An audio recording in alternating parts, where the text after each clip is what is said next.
Good morning students. आज अपनी इस वीडियो में हम अभाज्य गुणनखंड निकालना सीखेंगे। अभाज्य संख्या क्या होती है ये मैं आपको अपनी पिछली वीडियो में भी बता चुकी हूँ।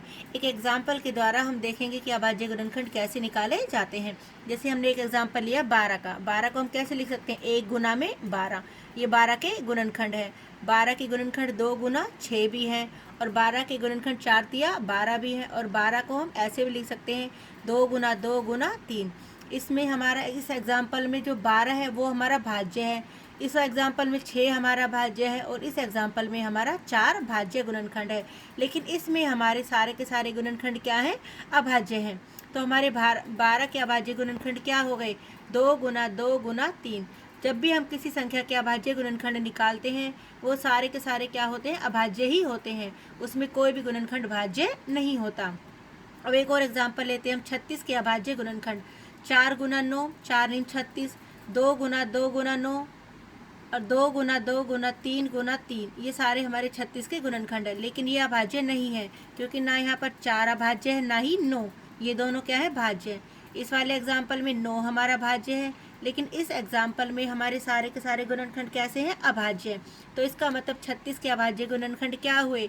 2 गुना 2 गुना 3 गुना 3। ऐसे ही हम एक और एग्जाम्पल लेते हैं 84 के अभाज्य गुणनखंड। 84 के मैंने सबसे पहले लिया 42 दूनी 84। इसके लिए 2 गुना 2 गुना 3 गुना 7, 2 दूनी 4, 4 तिया 12, 12 सत्ते 84, 21 चौक 84, 2 सत्ते 14, 14 छिक 84। लेकिन ये सारे हमारे अभाज्य गुणनखंड नहीं है क्योंकि यहाँ पर 42 हमारा भाज्य है, इसमें हमारा 21 भी भाज्य है क्योंकि 3 के पहाड़े में आता है, 7 के में आता है, 4 भी हमारा भाज्य है। इस वाले एग्जाम्पल में हमारा 6 क्या है? भाज्य है। तो सिर्फ जो ये वाला एग्जाम्पल है इसमें 2, 3 और 7 सारे के सारे क्या हैं? अभाज्य हैं। तो 84 के अभाज्य गुणनखंड क्या हो गए? 2 गुना 2 गुना 3 गुना 7। अब आता है अभाज्य गुणनखंड की विधियाँ। अभाज्य गुणनखंड हम कैसे निकाल सकते हैं? हमारा एक तरीका है गुणनखंड वृक्ष विधि, यानी फैक्टर ट्री मेथड भी बोलते हैं इसको। हम एग्जाम्पल 12 का ही ले लेते हैं। 12 को हम ऐसे लिख सकते हैं 2 छिक 12।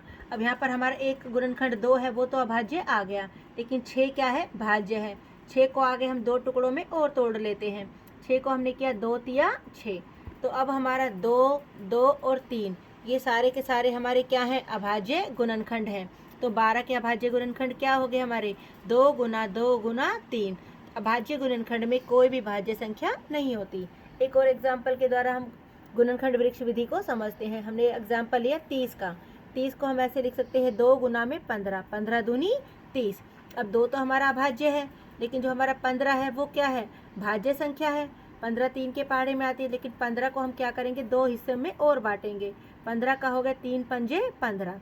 अब हमारा देखो 2, 3 और ये 5, ये तीनों के तीनों हमारे क्या हैं? अभाज्य संख्याएं हैं।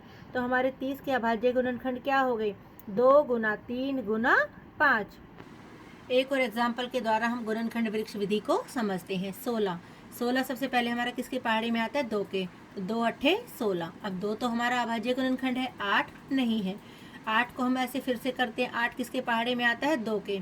तो 2 चौक 8। अब लेकिन हमारे यहाँ पर 4 भाज्य संख्या है। 4 फिर हमारा किसके पहाड़े में आता है? 2 के।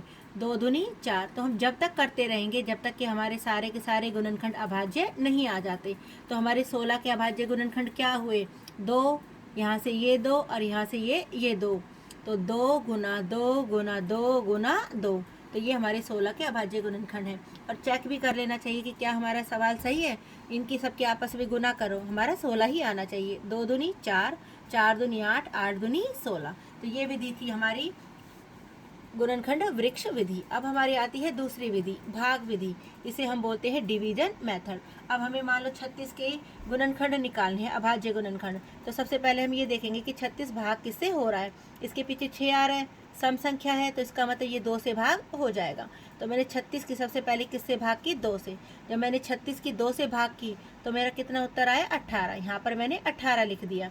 अब 18 फिर किसके पहाड़े में आता है? 2 के। 18 की फिर 2 से भाग की, 2 से भाग की तो मेरा कितना उत्तर आया? 9। 2 नेम 18। अब 9 हमारा 2 के पहाड़े में तो आता नहीं है। 9 अब हमारी अगली अभाज्य संख्या क्या होती है? 3। 3 के पहाड़े में 9 आता है, तो 3 तिया 9।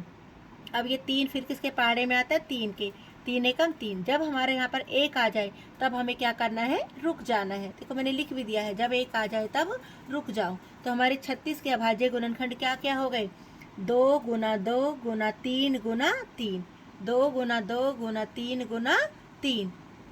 एक और एग्जाम्पल के द्वारा हम डिवीजन मेथड यानी भाग विधि को समझते हैं। 360 के अभाज्य गुणनखंड। अब 360 के पीछे 0 आ रही है यानी एक सम नंबर है, तो ये नंबर हमारे किससे भाग हो जाएगा, 2 से। 360 की मैंने 2 से भाग की तो मेरा कितना आया, 180।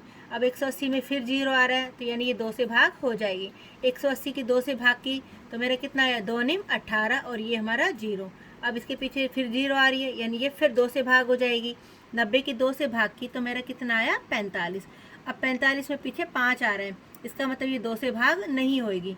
अब हमें देखना है अंक, अगला भाज्य संख्या हमारी क्या है, 3। क्या 3 से भाग हो रहा है, ये 4 और 5 9। जिसके अंकों का जोड़ 3 से भाग होता है वो 3 से भाग हो जाता है, तो इसका मतलब 45 हमारा 3 से भाग हो जाएगा। 45 की 3 से भाग की तो हमारा कितना आया, 15। अब 15 फिर 3 के पहाड़े में आता है, 3 पंजे 15। अब 5 हमारा सिर्फ किसके पहाड़े में आता है, 5 के ही, 5 एकम 5। अब हमारा 1 आ गया तो अब यहाँ पर हमें क्या करना है, रुकना है।